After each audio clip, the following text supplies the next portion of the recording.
নমস্কার বন্ধুরা, আজকে আমি নিরামিষ ধোকার ডালনা বানাবো। তার জন্য এখানে আমি ছোলার ডাল সারা রাত ভিজিয়ে রেখেছি। যেহেতু আমি সকালে বানাচ্ছি, আপনারা যদি দুপুরে কিংবা বিকালে বানাতে চান তাহলে সকালে ডালটা ভিজিয়ে দিলেই হবে।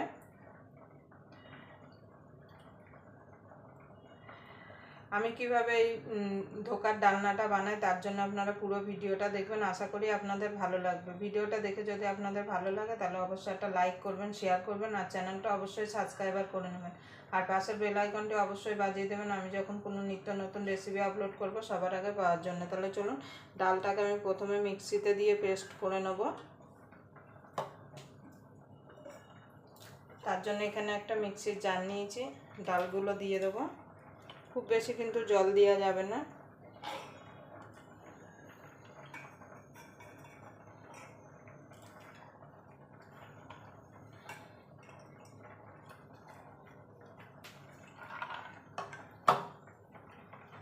দেখুন বন্ধুরা, দিয়ে দেবো কাঁচা লঙ্কা আর আদা।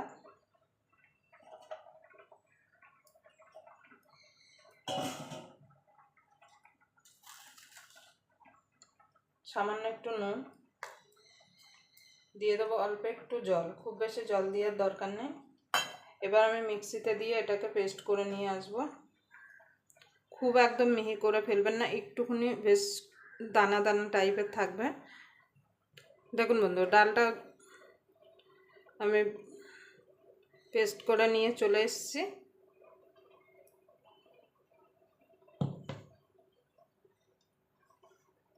এখানে একটা গ্যাসে কড়াই বসিয়ে দিয়েছি। দেখুন বন্ধুরা, তেল দিয়ে দিয়েছি, তেলটা গরম হয়ে গেছে। দিয়ে দেবো মৌরি,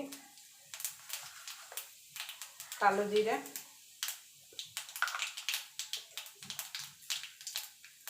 হিং, সামান্য একটুখানি হলুদ গুঁড়ো। পুড়ে গেলে কিন্তু হবে না। এবার ডালটা দিয়ে দেবো।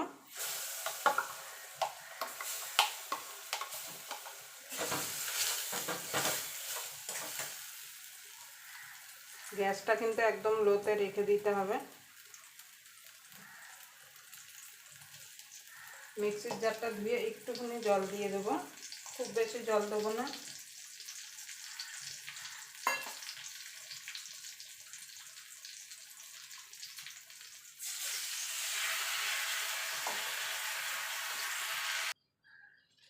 দেখুন বন্ধুরা, দিয়ে দেবো সামান্য একটুখানি চিনি, নুন দিয়ে দেবো অল্প একটু। যেহেতু ডাল বাটার সময় কিন্তু নুন দেওয়া হয়েছিল, সেই বুঝে কিন্তু এখানে নুনটা দিতে হবে।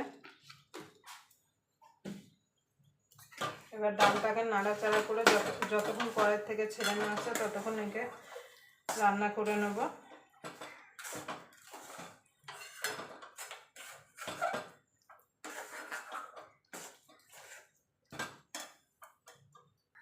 দেখুন বন্ধু, কড়াই থেকে ছেড়ে আসছে মানে আমার হয়ে গেছে ধোকাটা। এবার আমি একটা থালায় এটাকে মেলে দেবো। দেখুন, এখানে একটা থালা নিয়েছি, থালায় তেল মাখিয়ে নিয়েছি। এবার এটার মধ্যে আমি ঢেলে দেবো।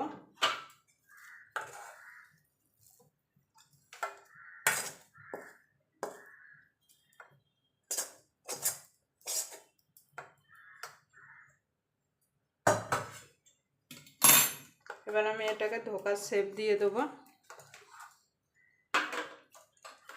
এইভাবে।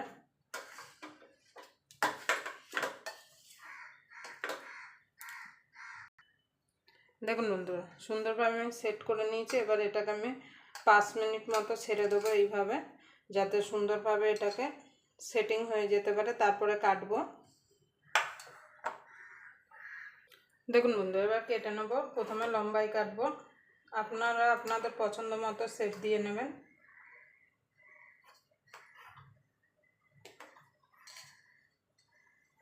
এভাবে লম্বাই আগে কেটে নেবো।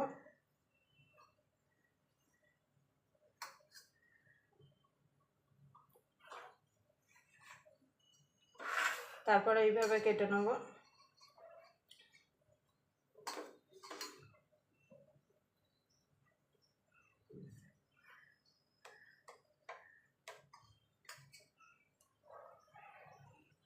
দেখুন বন্ধুরা, সুন্দরভাবে কেটে নিয়েছি।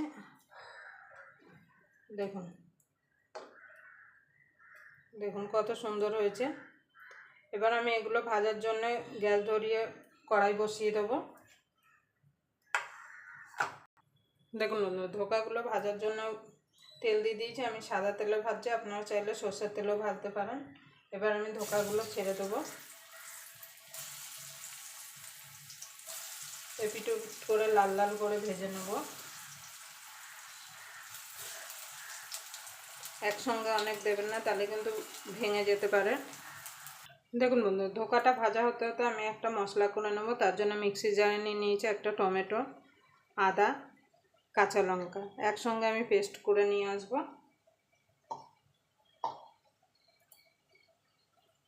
দেখুন বন্ধু, ধোকাগুলো ভাজা হয়ে গেছে, আমি এবার তুলে নেব। এইভাবে বাকি ধোকাগুলো আমি ভেজে নেব।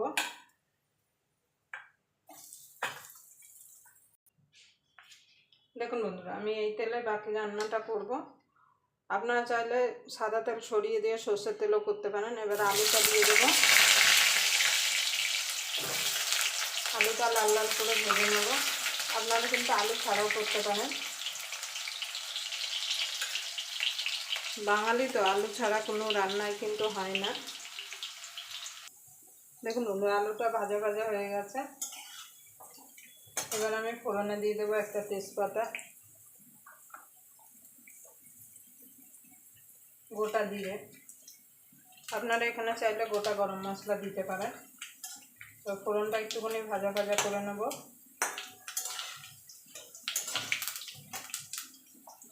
এবার এখানে যে আদা, টমেটো, কাঁচা লঙ্কাটা বেটে রেখেছিলাম সেটা দিয়ে দেবো।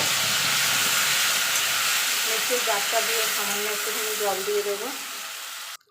দেখুন বন্ধু, এবার কিছু দিয়ে দেবো গুঁড়ো মশলা। দিয়ে দেবো ধনের গুঁড়ো, জিরের গুঁড়ো, হলুদ গুঁড়ো, ঝাল লঙ্কার গুঁড়ো অল্প একটু দেবো। ঝালটা আপনাদের স্বাদ মতো দেবেন, যে যেমন ঝাল খেতে পছন্দ করেন। রঙের জন্য দিয়ে দেবো কাশ্মীরি লঙ্কার গুঁড়ো। এবার মশলাগুলো ভালো করে কষিয়ে নেব যতক্ষণ মশলা থেকে তেল না ছেড়ে আসছে। আপনারা চাইলে এর মধ্যে টক দই কিংবা কাজু বাটা দিতে পারেন। টক দই, কাজু বাটা। আমি এগুলোর মধ্যে কিছুই দেবো না, আমি একদম ঘরোয়াভাবে ধোকার ডালনাটা বানাবো। দেখুন বন্ধু, সামান্য একটুখানি চিনি দিয়ে দেবো। নুনটা আমি দিয়েছিলাম, আপনাদের দেখাতে পারিনি। দেখুন আমার এদিকে মশলাটা কষানো হয়ে গেছে। দেখুন সুন্দরভাবে তেলও ছেড়ে দিয়েছে। এবার দিয়ে দেবো গরম জল। আপনারা যেমন ঝোল খাবেন সেই বুঝে কিন্তু একটু জল দিতে হবে এখানে। আর ধোকা তো একটু জল বেশি দিতে হবে। এবার ফুটে উঠলে আমি ধোকাগুলো ছেড়ে দেবো। আর অবশ্যই কিন্তু গরম জল দেবেন। দেখুন বন্ধুরা, ঝোলটা ফুটে গেছে। এবার ধোকাগুলো আমি ছেড়ে দেবো। ধোকাগুলো দিয়ে বেশিক্ষণ ফোটাবো না, আমি একটু ঝোল ঝোলই রাখবো। আপনারা চাইলে একটু ঝোল কমও রাখতে পারেন।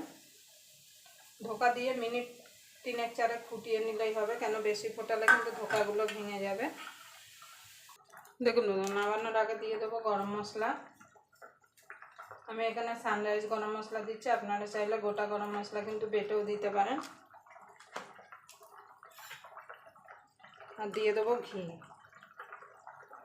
ঘি আর গরম মশলাটা কিন্তু দিতেই হবে।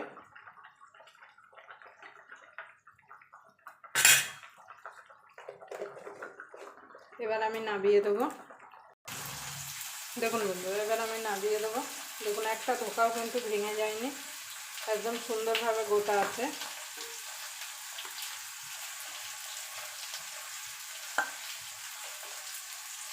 আবার আপনাদের সঙ্গে কোনো নতুন রেসিপি নিয়ে দেখা হবে। ততক্ষণ পর্যন্ত আপনারা ভালো থাকবেন, সুস্থ থাকবেন।